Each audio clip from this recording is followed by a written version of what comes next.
Hello, hello, hello. Welcome back to another amazing empowerment week. I am really excited to have you guys here this week. We have a killer lineup. Um, Winter empowerment did not disappoint, but I promise you spring empowerment is going to be just as fun. Tonight we have a really great coffee chat with a couple of our board members tonight. So we're going to do a little parenthood chat tonight. Tomorrow we move into some coaching stuff. Wednesday, we're doing adaptive sports. Thursday, we're doing organization with yours truly. And then Friday, we're ending with music and movement. So this whole week is going to be absolutely amazing. So thank you guys so much for taking time out of your busy nights to come and join us and pour into yourselves a little bit. Tonight, I am so grateful to have two of my really close friends presenting. Not only my friends, they're also board members for the Wheel with Me Foundation. So we have Autumn and Lindsay here. They are both moms, and I'm actually going to let them introduce themselves, tell you guys a little bit about their personal mom stories, and then honestly, today is going to be very unstructured. I wanted to give the community an opportunity to ask some questions about what they think is important during parenthood or struggles that they've had. And then I also wanted to let the presenters, sorry, share what they've learned in their journeys and get them the chance to share what they feel is the most impactful about being a parent in a wheelchair. So without further ado, thank you so much, Lindsay and Autumn, for donating your time to us tonight and sharing your expertise with us. I am so excited to have you chatting with us. Thanks for having I us. don't mind who goes first, but if you guys just want to give a little intro, a little bit about yourselves, how long you've been a mom, how many kids you have, um, did you have your kids before your injury, things like that. So I'm gonna mute myself and let you guys take the lead. Okay. Autumn, do you want to go first, babe, or do you want me to go? Are you ready? Yeah, I'm Otherwise, ready. I can go. Like whatever works, whatever works. I'll go. I know. I'm like, I'll we could have go. probably thought about this part. I'm like, I didn't even think about introductions. I was just like ready to dive into I it. know, right? Oh yeah, we just yeah. Okay, I'll Oh, go first. So my name's Lindsay, and I am a mom to two boys who are almost 5 and 8. They'll be 5 and 8 in the next 2 weeks. They're both April babies. Yeah. So I am still so I'm not new to motherhood because I have an 8-year-old, but I'm new-ish to the wheelchair mom life. I had my kids before my injury. And I've been in using a wheelchair for 2.5 years now. So I've been learning basically like how to parent all over again from a wheelchair. Um, and so I've been learning a lot I found a really great community of people, of other wheelie moms who have like really helped me through. And yeah, and so that's kind of my journey so far. So, my name is Autumn, and my injury is I'm a T89 paraplegic. Just I like to, always state that, just for comparisons, because we all know that in this world of wheeling, there's different levels, and I mean, even at the same complete injury level or whatever, there's just all different sorts of levels and abilities. And so Lindsay and I had talked, and what we say is a reflection of our own personal experiences, and everyone's experiences are different. And we learn and we can grow from each other. So I just wanted to start out with that. But my name is Autumn, and I have been injured for 22 years. In March, it was 22 years for me. I actually celebrated my golden anniversary, I call it, because it was on March 22nd. And so, this was a year for me of where I just shifted it, and I turned it into a celebration of making it to that golden year. My son is 10 and a half, and I had him post injury. So my pregnancy, I had conceived him naturally. My childbirth, I had been induced. So I did have an amniocentesis to check on his development, and we did choose induction due to the fact that I have a stoma, so like a urostomy, I guess, if you will. And so I did have him at a specialty hospital for that reason, just in case there were complications. A C-section was going to look really different for me. And the doctors did encourage me to have a C-section at the beginning, and throughout parts of my pregnancy. And I was very adamant that was just not what I had wanted. And not that I, didn't trust my providers, but I also trusted my body and my intuitions more than that. And so I listened to a lot of things and situations that occurred throughout my pregnancy to myself and to my body. And I felt true to, what I felt. And with conversations with my providers, we had come up with a plan that everybody had felt comfortable with. And so I was induced with Pitocin, which was actually kind of brutal in the end. But it ended up being a natural childbirth, other than the induction.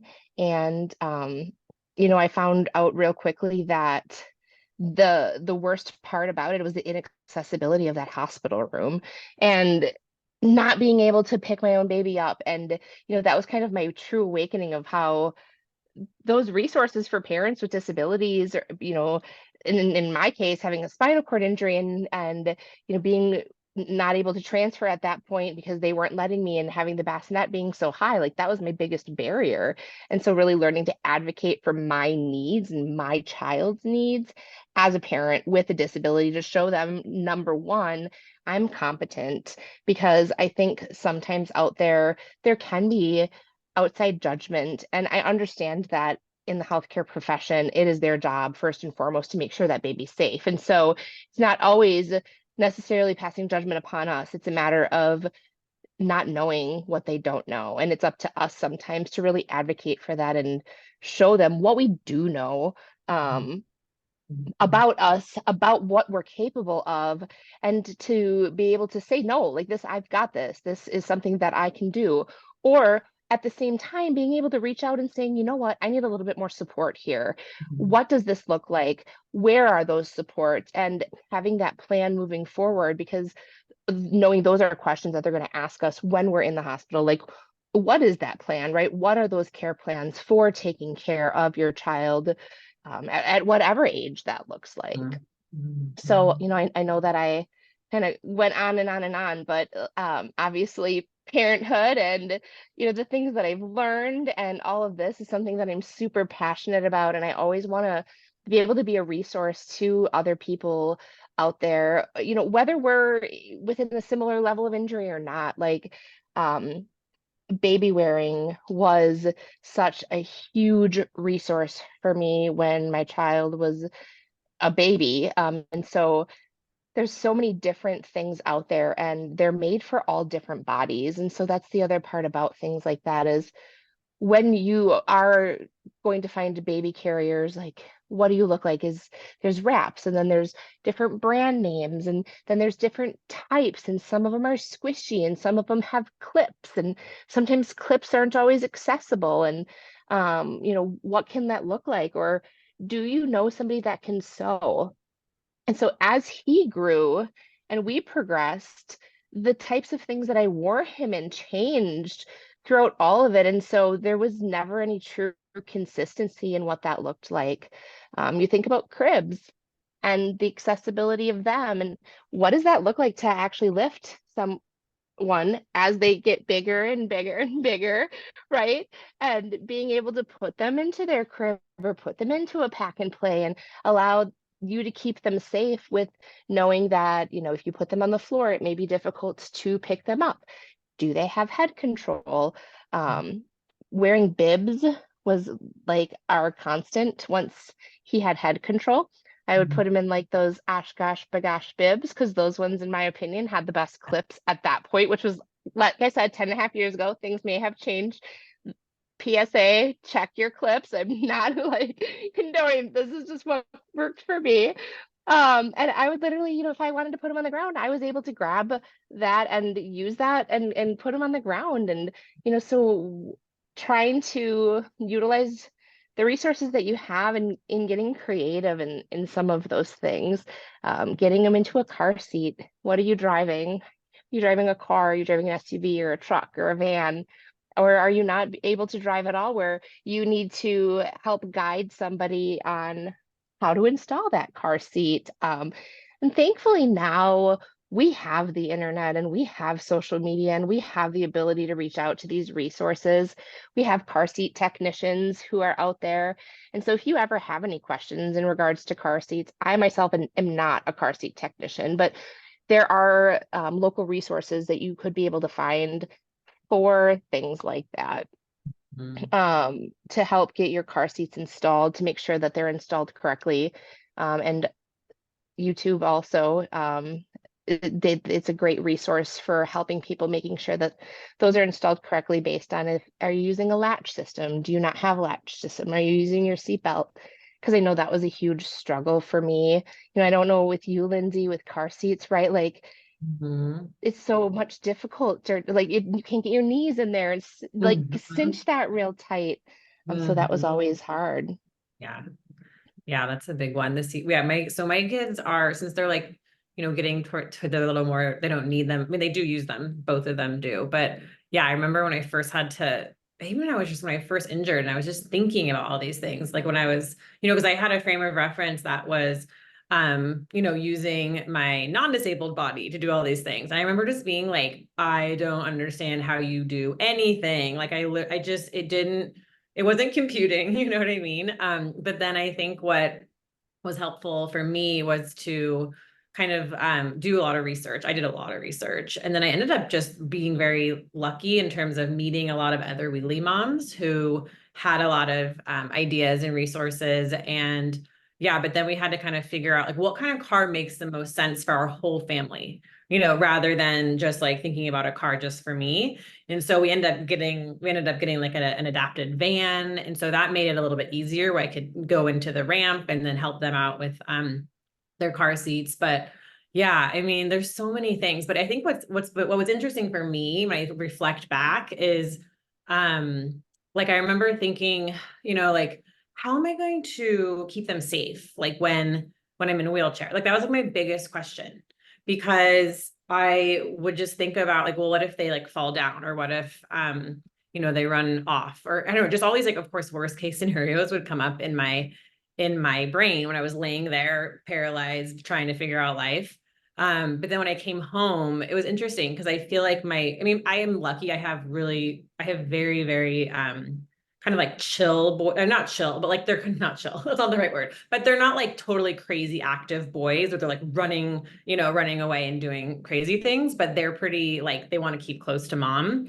But we've had times where, like my younger kid stubbed his toe or like skid his knee, and I found ways to adapt. And he did too, which was actually really cool to see, like the way that he would come to me and we figure out ways for him to get me on my lap so I could hug him. We found our ways to like we actually play a lot of toys, like with a lot of games in bed, because that's like the easiest place for me to Yeah. like, because I'm still having a hard time getting on and off the floor, but like the bed is like the most magical play space. And like it's funny because before my injury, I mean, we weren't like playing a lot on bed. Like we'd be on the ground mostly. And so it's been really cool to see, like, it wasn't just me having to figure it all out. It was actually like they still are every day learning a lot about how to like help me mother them. And then me, you know what I mean? I mean, I think I was just like needed to realize like how adaptable and how incredible kids are. Cause they're like, I don't care you're getting around, mom. Like, as long as you're with me, like, we're gonna, so I think that part has been like really special to have. Um, and also like it made it feel like, okay, I can do this. It's just going to look really different and that's okay. And I love that you said that, because like hearing that, I think to myself, I didn't get a lot of floor time because I've been injured, and that's not something that I've gotten strong at or really truly competent in at all. And so floor space is super sacred for us, because it's literally a few times a year, probably, honestly. But the bed, you're right. Like that's us the safe space for us, right? Like we do tons of reading and tons of games, and like, it used to be like family movie nights not on the couch anymore, because that's not a comfortable spot. And so using that bed, and I've had some hospital stays, and so those beds being adjustable, they may be what somebody uses permanently as a bed. And, how do you find that space in there? And, I've noticed as my child gets bigger, it becomes a little bit more challenging in some ways, and in his physical space and size, but also in that mental space and size, and how he's learning and growing. And I don't know if any of you out there are moms, please feel free. And even if you're not, please chime in if you've got anything to chat about. But, Lindsay and I are talking from experience from younger kiddos. And, we were hoping that we would have some conversations about what it looks like just as a whole, right? Because we talk about how all of our experiences are different. And I just kind of look at myself. So I was injured at the age of 16, and I was injured as a kid. I mean, it's 6 years. My kid's going to be the same age as I was when I was hurt. And so, right, that's something that I'm like grasping and coming to terms with as, I mean, we've got a while, but like, I just know looking forward once he gets his license and what that looks like, and what my mental space is rolling around in that. And yeah, it's just kind of wild. And I think about now myself as a mom, right? So I think about all these years of me as a kid, me at 16 as a kid, sustaining my injury and then moving forward. And so not only am I like learning how to mom him, I'm kind of learning how to try to work through my own childhood trauma in so many ways, to not like put forth things that occurred to me onto him to limit that. Yeah. Yeah. Yeah, I feel you. And I feel like yeah, I mean, actually, sorry, I wanted to open it up to if anyone in the group wanted to say anything, because we've been chatting. And I saw Bree, I saw your question, Bree, that you wrote in the chat. Yeah, I had that, but I also wanted to see if Lori was willing to share her perspectives of being a mom, because she is a little bit older, and I know that some of her recent goals had been kind of like focused around family and grand kiddos, right? So like, how is being a wheelchair user different, not only as a mom, but like as a grandma, right? So Lori, if you're willing to share, we would love to hear some of your experiences as a mother and as a grandma too, because I remember when Jesse and I met you last year, I remember one of the big goals was like, I want to just get on the floor with my grandkiddos and play, right? Like that was a huge drive in a lot of the stuff that she was working on. So I would love to hear more of what you have to say if you're willing to share. So I got hurt when my kids were in high school. And even then, the bedtime, like you guys talk about, we used to sit on the big red couch. But when I got hurt, everyone came in and sat on mom's king size bed and watched movies. Yes. And it continued until everybody was in college. They'd come home and what movie are we going to watch? I love that. That makes my heart feel so, thank you so much. Like, for sharing that. Cause like, I actually say to him, always snuggle me in bed, buddy. Like make sure that you like come home and you still come in bed and we watch movies and get popcorn all over. Like, I don't even care. So yeah. And so now I've got a 4-year-old and a 1-year-old granddaughters. And so I was already injured when they came along. And that's been different and very hard for me, because I was always a very active mom, hands-on, down in the dirt, fishing, just baseball, softball, everything. So being in a wheelchair with the grandbabies has been so different, but I've tried not to get in their face and force things. And now they run to me and they say things like, I want to get on Grammy's lap to go wee. And that just means to go fast with the wheels. She wants me to get going really fast with the wheels and hit a hill or something. Yeah. So now it's just normal for the two of them. It doesn't scare them. Like another kid you'd see in the grocery store or something, they kind of looking at you side-eyed. Well, mine don't have that. They're good. They're just, it's fine. It's part of the way Grammy moves. yeah. And we even showed her how I've lifted my legs and said, see, they're just kind of a little different than everybody else's. And just imagine if everybody was the same, how boring would it be? Oh So my gosh, we say that too. We say that too. Like, yeah, normal. What's normal? Normal is a setting on the dryer. Like, that's what I yeah, say. And I don't know where I yeah. heard it. I did not make that up. I know that I heard it somewhere. But Switch like, on that's movie. boring. Like, you got to be Yeah, you. Like, a compliment isn't, you're so normal, right? And, right. it's like you're amazing, like you're empowering, you're invigorating, like, right, those are compliments, like, Yes. and in my family, like, you're weird, like, that is thank you, like, thank you so much Cool. for that, because like we embrace that, and I love how you say, like, that's his Grammy, right? Because Yeah. as my kiddo, hey Justina, nice to see you joining us. So my kiddo is 10 and a half, I was telling him. And so at 10 and a half, and he plays tons of sports. And so we homeschool. And so we are around so many different people and a lot of different people often. And so, we have our consistency, but then there's all the new people that see Mhm. us or are introduced into our lives through all of those things. And so he gets a lot of questions sometimes, like, that's your mom? Like, Yeah. why is she in a wheelchair? Right. And so, like, he's learning at first, sometimes you'd have to work through the, like, oh, like, the defensive side, like, that's my mom, like, I'm not going to talk to you about it, right? Like, where they get protective. And I've taught him how to, like, advocate appropriate, like, no man, you can share this, like, hey, this is why my mom's in a wheelchair, and these are some of the cool things or whatever, and then you can share, these are some of the sucky things, right? Because we all know that there's definitely some of those, and like, those are valid, those are valid things, like, we see some of the other moms doing specific things at sporting events that I might not be able to do. And so, like, right, what does that feel? I don't know what that feels like. Those aren't things that he shares with me, but making sure to let him know that whatever feelings that he's got towards any of them, they're valid, whether they're empowering feelings like my mom's a badass, or like, oh man, like, I wish my mom could get out and skate with me, during this or whatever. And so, I just try to make sure to open those conversations to allow for that safe space to share how he feels.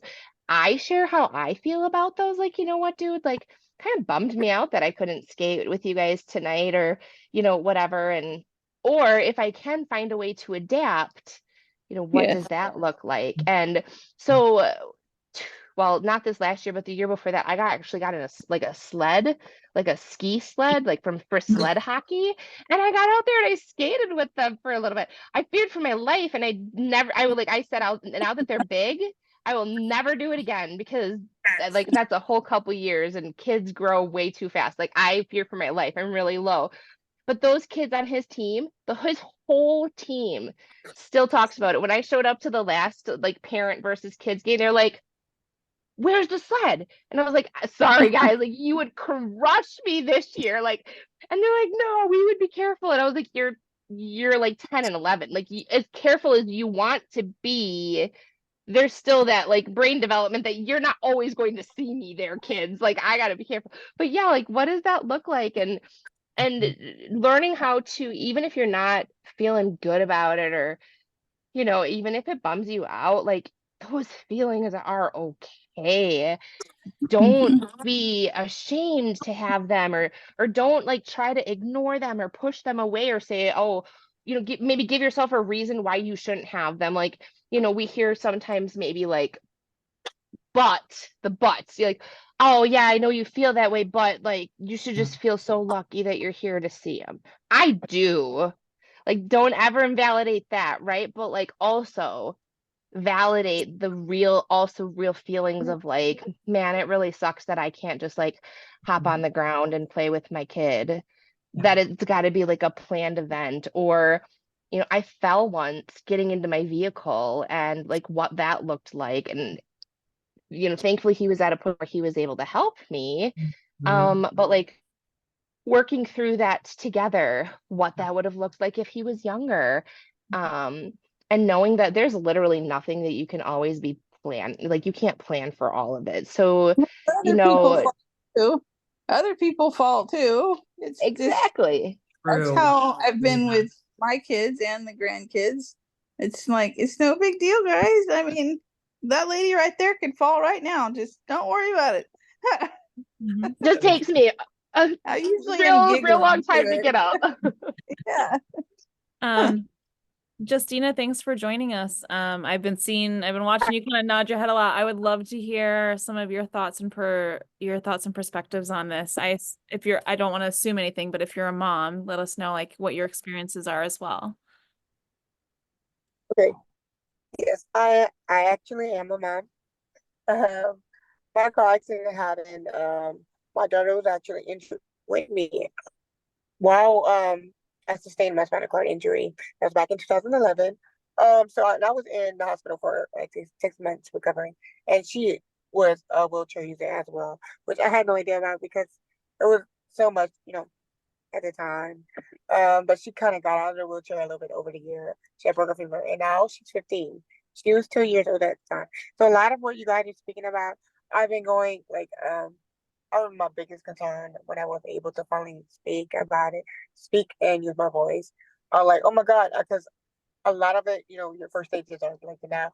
I have to learn how to change my baby. So when I got home, the biggest thing that made me come into understanding and being like, okay, this is my new lifestyle was watching her be like, I like Katie, come on, I was like calling her, say, come here, let me help you change.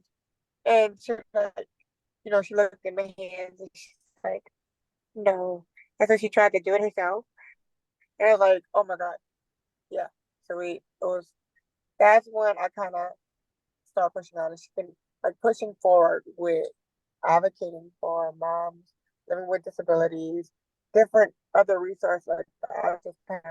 That's kind of what I've been doing from day one. Being a mom and having such a big help from my like all sides of my family. That kind of affected me. But over the years, like we've grown together, we've done everything together, we travel together. She learned about it. She did have that point in school when she was really younger, where she was it was very difficult for her growing up with things that she's just now speaking to me about. And I'm so proud of her because now she can get up. I have a small disability group that I've been doing a daily radar in my area over the years, like over the last couple of years. I kind of put it into a nonprofit form because I have so many people reach out to me and ask me about, well, was it like? I see that you got hurt like this. I have someone, hey, what did you do? And so I would sit and then I start learning about different disabilities, not just me having a spinal cord injury or different. So much. So I was like, hey, a lot of people who are dealing with this and they're scared to speak out about it. This is something that uh, I went through. It took me a very long time to kind of feel like, hey, I need to be out in public and speaking about it. But I was like, I would kind of shelter myself a little bit, and then I was like, I was never that person to be inside. That's why a lot of people were they knew me like you're always out on social media and then it's that. So once I got comfortable and confident in it, that's what I've been doing over the past couple of years. I've been advocating. I've been pushing forward. This year, was recently crowned in January Miss Wheelchair Louisiana 2024. Last year we went to Capitol. Congratulations. Thank you guys so much. I'm gonna be in August. I'll be competing for Miss Wheelchair America. So Yeah. it's kind of exciting. Last year she came, my daughter attended the role on Capitol Hill with me. She came, she listened, she said it. She spoke up. We just came back from the Reach Foundation. She spoke. That's when she was speaking to everybody. The reason I met last night, she spoke up about it. She said things that I wasn't aware, like having a child. I remember I think she was 5 when she first spoke. She said, "Mom," they laughed. I told them my mom. They're like, ew, and when she came back and she told me that, I reached out to the parents and I let them know. And I just expressed, well, kids, they're not really educated about what, how to say it. Is it okay? And I came and I talked to them about it. Then she trying to tell me, she's like, no, my mom has these superpowers. That's what her wheelchair does. It helps her. Because that's how what I would, you come up with things to have you to teach your kids the proper way. And I love that. right. And I let them know about it. And the school, they kind of talk to the parents. But I'm like, it would be good if I can engage with the parents and, their moms and kids, because it's best to start early, educating them about it, especially if you don't hear. And that's what I would like let them know, and they were all very open to it. But some of the parents were like, "Oh no, she's not gonna come and tell my kid what not to say. This is that." But to each his own. But it's having that education and knowing about coming so early on. And right now, like this, like when the school my daughter is in, and over the years, everything like the community, they've been very open to learning about, having that in a home, like learning having the correct technique, the way to speak to kids, like that's big, and that's what I've been kind of pushing for, like, education towards how to talk to everyone, not being afraid. We're no different. Like don't like there's probably if you come and just talk. There's Mhm. nothing wrong. Yep, yep. And to never assume, right? Just like to never assume. I'm so glad you touched base on like supports, right? And talking about like how you have these supports because that's so important to know. Like not everybody has them. And I've found that throughout the last 22 years of my disability, it's really had its ebbs and flows. And like right in the beginning, right? Like I was a baby, I was 16 years old, like my community just rallied. I had my people, I had my community, I had my family, I had my friends. And like, then we graduate high school, right? And then you lose some of that. And then family matriarchs or patriarchs might pass away. So that, I mean, in my family, that's my story. And like, what happens after that? Then there's like some family divides, I guess, if you will, where, and then not, sometimes maybe it's a falling out and maybe sometimes it's just kind of like where life or distance or, whatever that looks like, but just knowing they're not close, maybe not having it at all. And knowing how different that changes that experience and how people who maybe not they don't have those natural supports like those built-in supports, like how do you find them? How do you find like your tribe, your community, like where can you go? Where are those places? I call in my family we call them those safe spaces for you. Like I have like basically I call her my soul sister. Like she's my constant, like she's my life partner if there ever was one. Like she's my best friend. And so I know that she's my community, but she's moved over 1,000 miles away recently, and so that's been really difficult for me, like losing that. And you know what does that look like for you guys? Like how, if you have those natural supports or maybe if you don't, like how do you find them? Well, that was like part of what so I started, as some of you guys know, but I can just say, so I started this, it's like really chill and it's in its beginning stages, but it's a support group for moms it's called Wheel Good Motherhood. And so we meet once a month and it's just like, kind of like this, but we all chat just about how it is to be a wheelie mom. And I really developed it because of that exact reason, Autumn. I was like, where's my tribe at? Because like I definitely have mom friends who are not wheelchair users in this community and they're great, but like they just don't get it and they don't have to and they never probably will, and that's okay. Thanks for linking that, Bree. But I feel like especially virtually, because I mean the reality is I'm not going to find probably it's unlikely I'm going to find like another wheelie mom like at the same school and my kids go to, and that's just the reality, Right. and that's okay. But that's why I was like, you know what?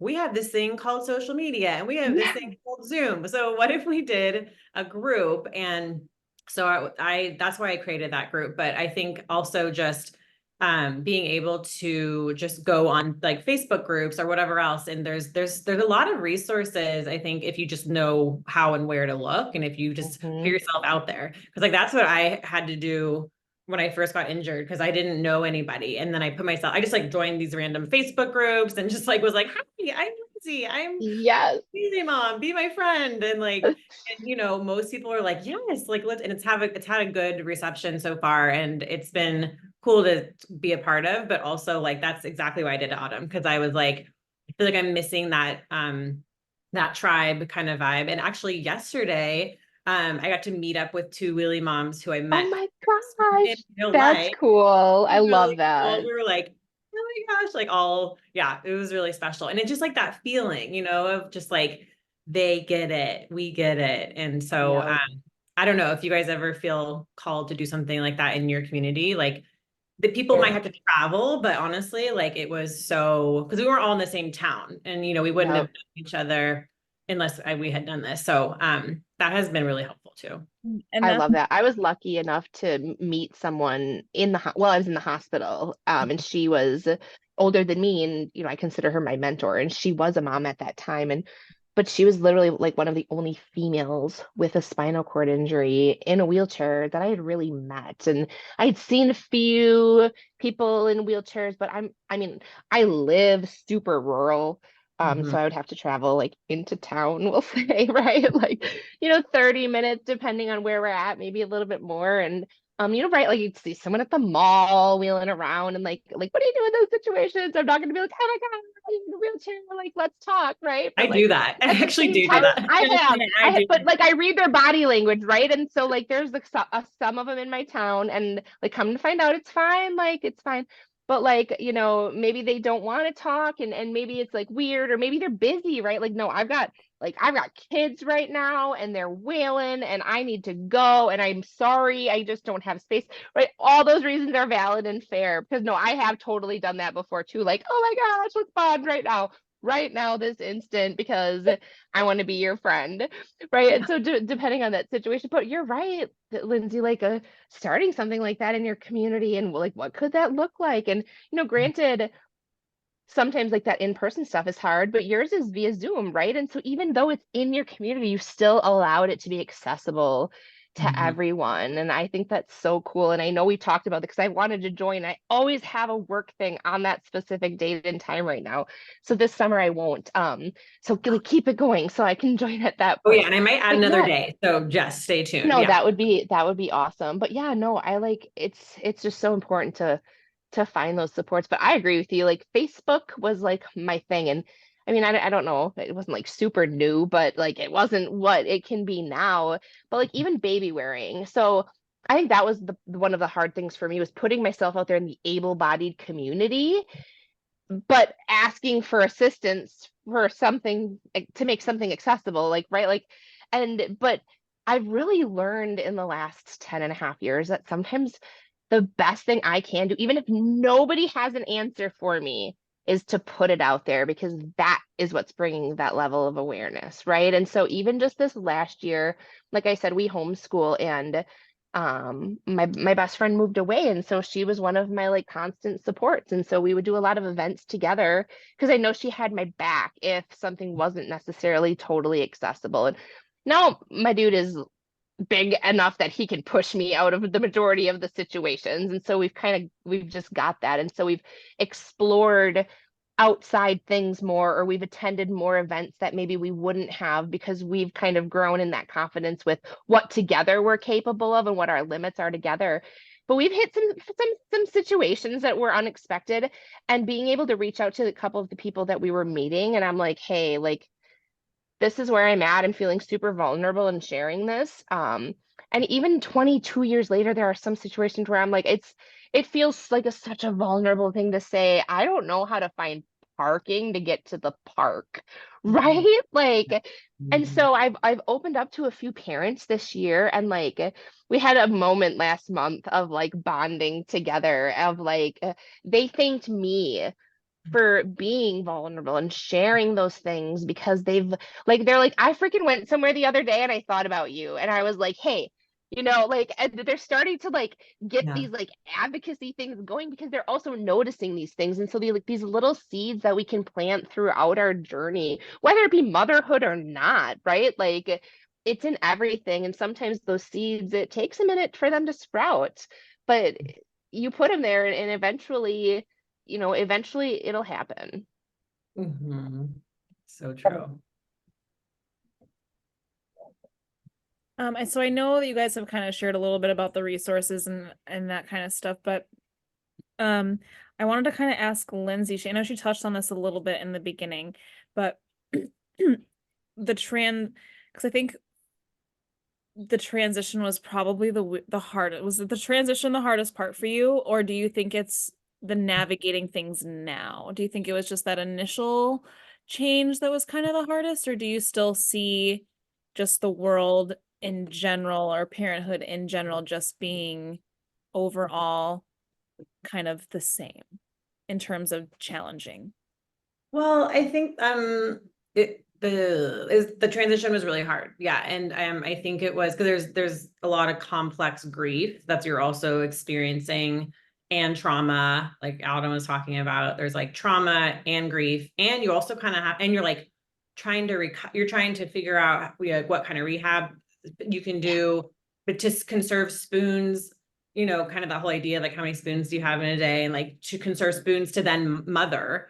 Like there's a lot of things that I had to navigate that I think initially were just like so overwhelming. So I think it really was the transition that felt the hardest, because again, I was so used to doing things in a certain way. And then to like have energy to be able to mom in the way that I want to mom was really, really hard, because I was like going pretty hard with all like the rehab stuff initially. And I would come home and I'd be like, I literally can't even like lift an arm to like, or I can barely move. I'm so exhausted. But then my kids would be like ready to play, and and I'm processing a lot of different things. And so I think what I had to kind of come to terms with was like, what mattered to me, like what were my priorities. And like ultimately, I mean, I still doing like physical therapy and rehab was still important, but like the most important thing was me being a mom. So that was about adapting, because I think a lot of us, maybe, I don't know, not everybody, but I think after injury, I think initially I was like, well, if I can just work really hard, then I can get a lot more functioning back. And then I'll be like, have some sort of like, way to mother in the way that I used to. And then I think it was like, and I think there's a combination of that has happened for sure, but a lot of it is really the adapting that happened, both, again, what I said earlier, for me and my kids. Like my kids probably honestly adapted faster than I did to my new circumstance. Like they'd be like, all right, like just, jump on my lap or bring stuff to me. But I think I was like, I had to kind of work on internally a lot of the grief that I was experiencing, like body grief around like how I used to be able to like pick a baby up and not think twice about it or just get on the floor. So a lot of that was like my grief that I had to manage on my own, while also like parenting and being present. So I don't know if that answers your question, but yeah, it's a big transition for sure. Yeah, you talk about grief, and like I feel you in my heart when you say that, because like I always envisioned parenting to look differently for me. My whole life I've spent as a caregiver, whether it be a babysitter, a nanny, aunt. Me too. And so like I had this vision of like what my life as a parent was going to look like, and the things that I was going to be able to do, and the things that we were going to do together, and like finding these barriers. And then like we all know that anger is a secondary emotion, right? And so really it's not anger that I'm feeling, but it like presents sometimes as anger, and like learning how to cope with some of these things and what that shift looks like. And like, I talked on how my kid plays like all these sports. So one of them is lacrosse, and we go across all these fields and all these conditions, and like, oh, right, like when to ask for help, when to accept help, when to suck it up, and like all of these things that you're maneuvering. It's just such a difficult thing. And Bree, I know you wrote like, did you try to recover more or be that better mom and fulfill the role? Like my pregnancy wasn't necessarily planned per se.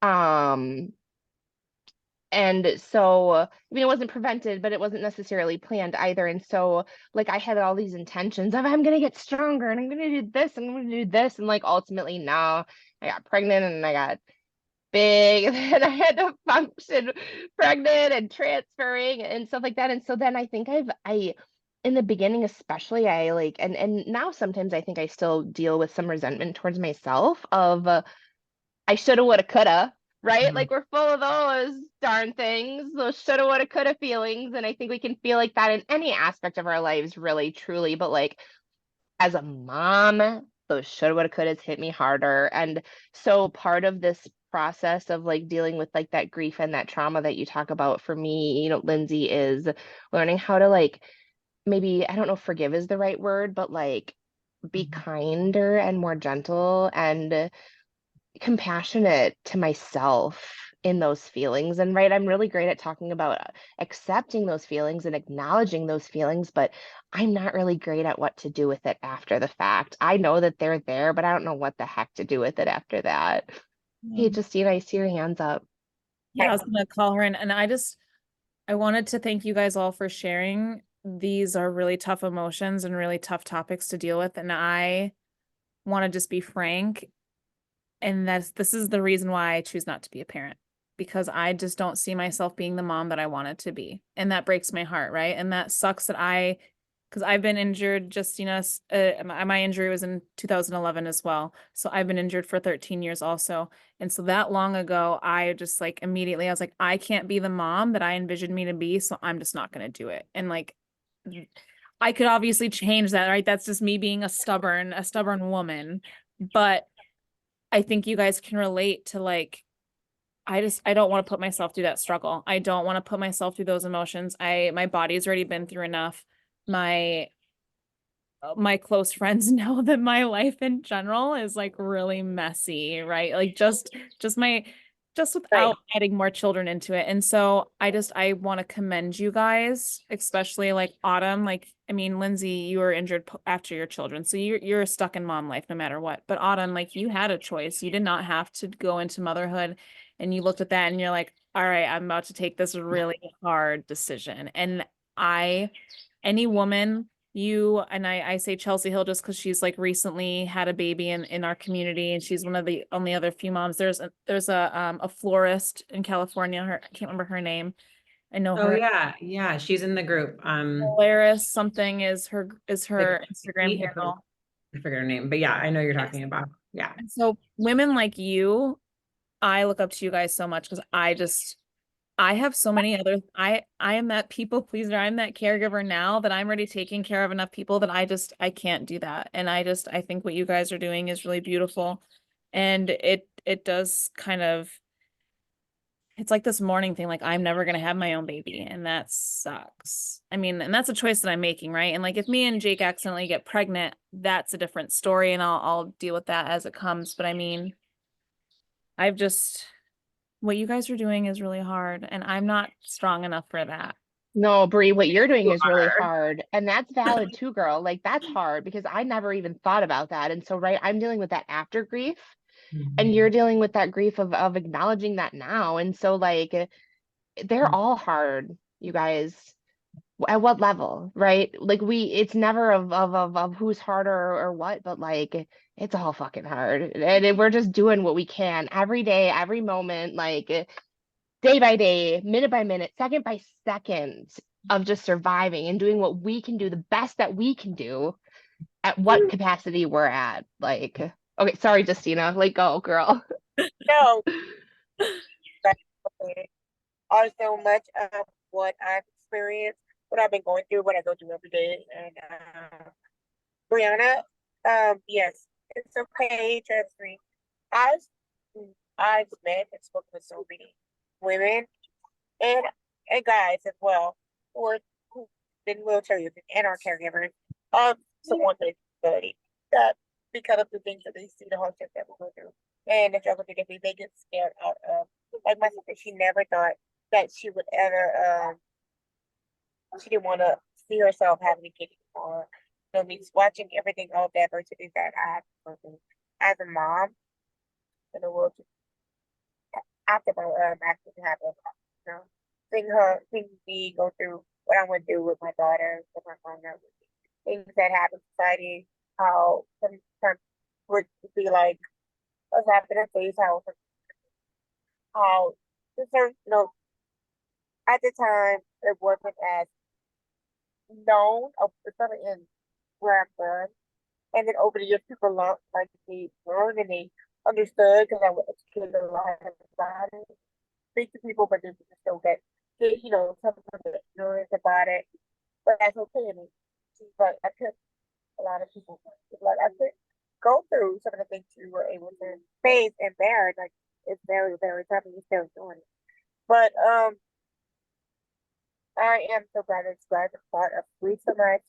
I wanted to put up why I have a hand raised, because I have another call I never got that. That's really, really important. I'm supposed to get on in a few minutes. I've lost my oldest sister, back in November, and then the term after that in January. I've been back from a car accident. She was killed.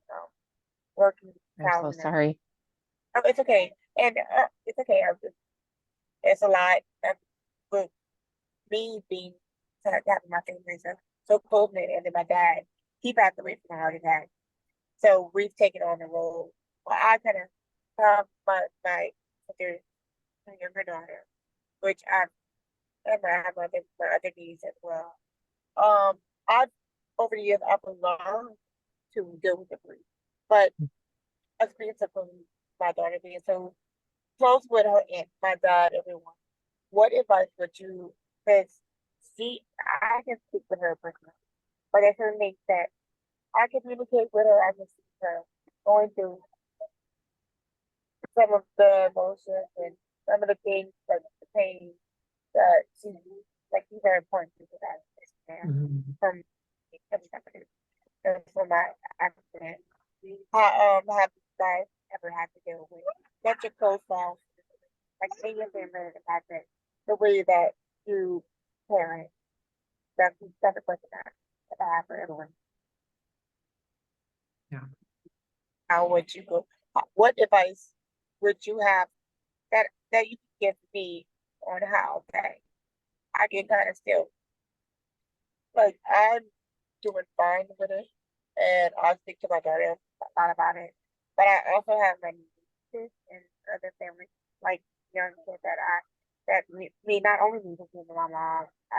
We all are kind of it's just us. It's smaller. It's kind of I don't know how to say it, but it's different because so my sister she had her own real parents. My daddy he had his own way of doing it, but now that it's all it's just us. And I'm taking on the way my sister parented. You know, the anger, the pressure, they're too little. You know, the separate groups that lost. Them they're still waiting for their mom and to waking up to see, waiting for my dad to maybe give them something. They're cooking their donuts in the morning. Like what? How would and that's what really what advice would you give me to kind of? Because I've spoken to different groups, but that's trying them all up for. I keep them involved in things that they love, but it's not too much my daughter that's taking it. Like she's taking it very hard. But she's so strong. She wasn't that friend for me. She's so super about it. But this is something that I am taking on as an aunt, but now as a mom will too to my Well, daughter. as a person personally who I've experienced trauma, and Lindsay, you're the professional in this field, right? And so, like, I know that you'll have to speak on this too, but for me personally, as a person who dealt with trauma as my child, so we were in a house fire, and so he has his own trauma surrounding things that he's been through. I always recommend professional counseling at any point. Like, but the thing around that is to find someone that they feel safe with, right? And so, like, my kiddo, we finally found someone and he enjoys going to him and they found this. But like, I always make sure to point out, like, these are safe spaces. This is a person that, like, right, like we can talk to. But at the same time, like, what you say is confidential to them, but you can talk to me about things if you ever feel like you need to about things, right? And what that looks like and what that feels like. But I know that our time is limited, so I'll give you some time, Lindsay, too, to take it on a professional level. Yeah, well, I mean, honestly, I would say the same. It's definitely worth getting a professional support as needed. Like I really would, and I think part of it too is when you find someone who you can work with and you can trust, it's actually like a really good modeling opportunity for your kid too, to say, look, like I don't have all of these things figured out, but what you're going through matters to me. And I'm going to show that by finding someone who we can both feel safe with, both talk to.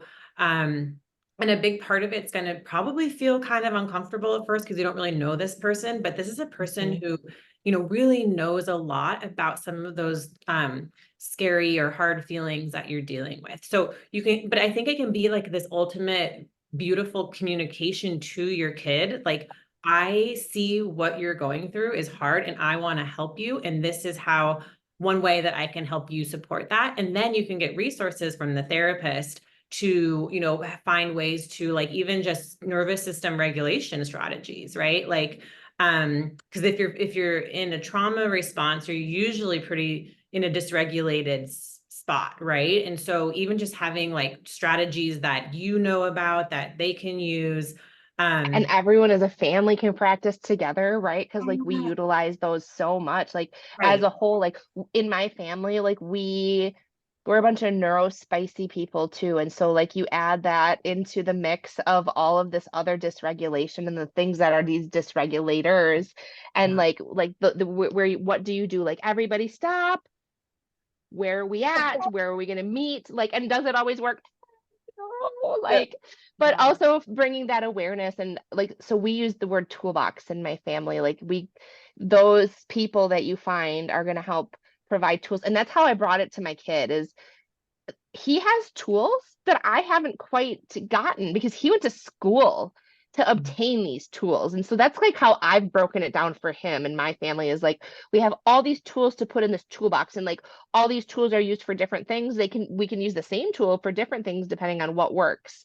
And so like trying to break it down sometimes to allow them, you know, if they're so young, right, to like to really simplify, like not that we're going to a counselor or that we're going to like, but like we're going to this person and they're going to help us with tools in our toolbox to help us like work through some of these big feelings. Those, I mean, those are the words that we use in my family. Like we just break it down. Like we talk about big feelings all the time because we all have so many big feelings and those big feelings can be big happy feelings and they can be big frustrated feelings, but regardless, like what happens after we're having them. Yes. And then I think in terms of trying to find a therapist, that can be like a struggle. So I want to honor that. Like it's not always easy. So, you know, but I think keep trying at it, you know, ask your primary care provider, ask friends, like, you know, ask around for different people who have had maybe similar things, like, or even people online who you might know, like, hey, you know, has anyone had that? Yeah, that can be a helpful resource. I always think like just asking other people is a really good place to start. Definitely. And like I've had them in company, free company before. Uh, in the past. And they felt really comfortable before that accident, but I still was alive. Now it's a little bit what they're going through now. It's a little bit harder. I'm starting to see a little change in the old my older one of my old my sister's older kids, but my younger niece is affecting her like emotionally. She's scared to go back to school. She's having nightmares. And when I take her out and she's doing activities, she's so happy, she's doing anything.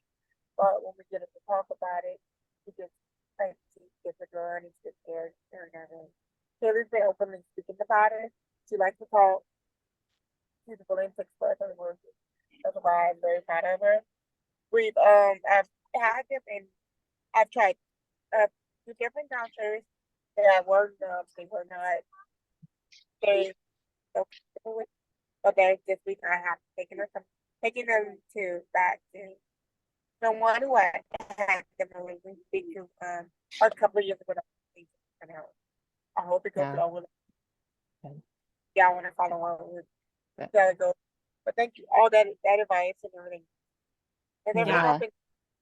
Thank you for sharing. Like, thank you for being Yes. vulnerable. Yeah. And I'm sorry that your audio is kind of cutting out a little bit. So I'm sorry if I was like not showing like, cause I'm like, but I think I got the most of it, but that's why I'm hoping I didn't miss everything, but I got really close. I'm like, I'm gonna I listen. know, I'm like, I know, I noticed my face too when I was looking I'm at like it, but slowly getting in here. I am so sorry. I'm on my iPhone. no, Don't be sorry at all. no, that's No, okay. That's we're okay. your fault. Just we're so glad that thank you you made it. everybody for Yes. showing up and just like Yeah. being vulnerable here and like Yes. sharing these raw feelings. Like Oh yeah. thank you everybody. I know that, you know, someone popped off, Shamika. Thank you, Yeah. Lori. Thank you, Britta, Justina. Lindsay, thank you for being my partner in crime, and Bree, thank you for Aw, inviting me here. thank Like, you you know, guys. it's funny how I felt prepared, and then like all of a sudden, like all these raw Right out the emotions window. hit, right? Like you just it's this is for real. This is like real life stuff, and it is raw and it's reality. And, you know, I hope that we can continue this on in some way, shape, or form and like grow this because this is a Yeah. beautiful thing and it's really cool to be able to share these things. I agree. And I just want to thank you guys for sharing your experiences and your stories. And honestly, thank you, Lindsay, for creating another space. Like I know everyone has like small support groups or group chats. And like I know that a couple of you girls are in a couple of my group chats. I created a group chat for another reason 2 years ago when a coaching group was starting to be disintegrated and stuff. And we were so worried about connecting. I was like, I ain't losing my friends. I'm putting you all in a group chat. And that group Real. chat has grown into so much more than it was before. And honestly, I think now it's really just, I want to say that my group chat has been hijacked by moms, Lindsay, and it's a lot of mom talk. And I'm not even mad at it. So, Justina, if you're ever looking for additional support, please reach out to either me or Lindsay on Facebook and I can add you. I don't know, Autumn, are you in the big group chat too? If any, I'm Lori, not any of y'all, sure. if any of you girls are interested in just connecting with a bunch of women, I think it's probably like 30 to 40 women now. We do daily workouts, we do weekly aerobics. And it's honestly just it's just a group chat with a lot of honest conversations of just sharing space and like being really vulnerable. It's very much like this meeting, except in text form. So Justina, if you're looking for a little bit of additional support, send me a message on Facebook. I'm gonna drop my Instagram or my Facebook name in there. Justina, I also dropped you. If you can see the chat, I think you're on your phone, but if you can see the chat and you want to take a screenshot of my name for Facebook, but I also sent you our foundation email. I would love to connect with you about your nonprofit. I think your mission is amazing and I would love to support that and see how Wheel With Me Foundation I, you can work together. So I, um, oh, I'm so sorry, Brianna. I'm gonna actually, I am sending you the website for my nonprofit, and I also have a group, a private group on Facebook, where yeah, I talk to all of my members in my group, and yay, I'm yeah, that'd be perfect. I haven't uploaded my blog or anything recently Awesome. because a lot of different advocating. But my name on Facebook is Justina Cloud, and if any I'm like, looking you up. I'm looking Okay. you up. Yeah. I'm And I'm writing it down saving, now. yeah, did you get it?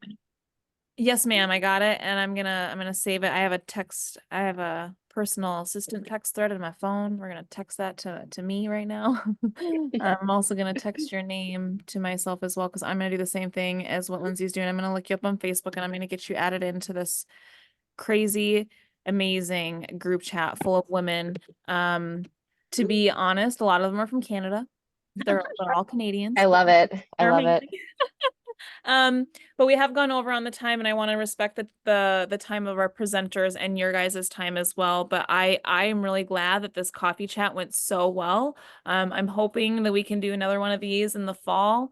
Because I think that there is just so many good conversations and I want to get some men involved in this, honestly. I would love Yes. to hear Yes. about parenthood from a father's point of view. Okay. So I will talk to Lindsay and Autumn about some availability and see if they want to join us. There's a couple other moms and parents I wanted Julie Sawchuk involved in this because I know she was injured she was injured post parenthood. And then Brittany, I wanted to get involved because Brittany was injured or she was injured pre-parenthood. So I think there's a lot of really good people in this space that can give a lot of different perspectives that can help anyone in the matter. So I thank you again, Lindsay and Autumn, for kind of headwaying this, but I thank you, Justina, for sharing your perspective, and thank you, Lori, for sharing your experience as well as both a mom and a grandma. I think this recording is going to help so many people down the road, and it's really going to give them the confidence they need to be the parent that they want to be and also ask for the help, right? We touched a lot on emotions and grief today, and I think that's really powerful too in being a good role model and a good parent. So the rest of the week is going to be just as good. Tomorrow we're going to have Renee here. She is with we are Even if, even even if. even if, yeah, even if, sorry, I'm thinking of their Instagram handle. Okay. My bad. So Even If Ministries, they do, she does a lot of faith-based work, but she's also getting into personal coaching. So she's going to come and do a coaching session for us tomorrow, which is going to be fantastic. Wednesday, we have Diane coming and she's going to talk about adaptive sports. We've had a lot of questions recently about adaptive sports, so we're finally touching on that. Thursday, I will be presenting on how to keep your life organized. I know that's something that we all kind of struggle with or yo-yo with, right? Like that's my problem. I'm really good at organization and routines, but I fall and I get back up and I fall and I get back up. So I'm going to show you guys and remind myself how we can just stay on it. And then Friday, we're ending with my new friend, Tony. He's fantastic.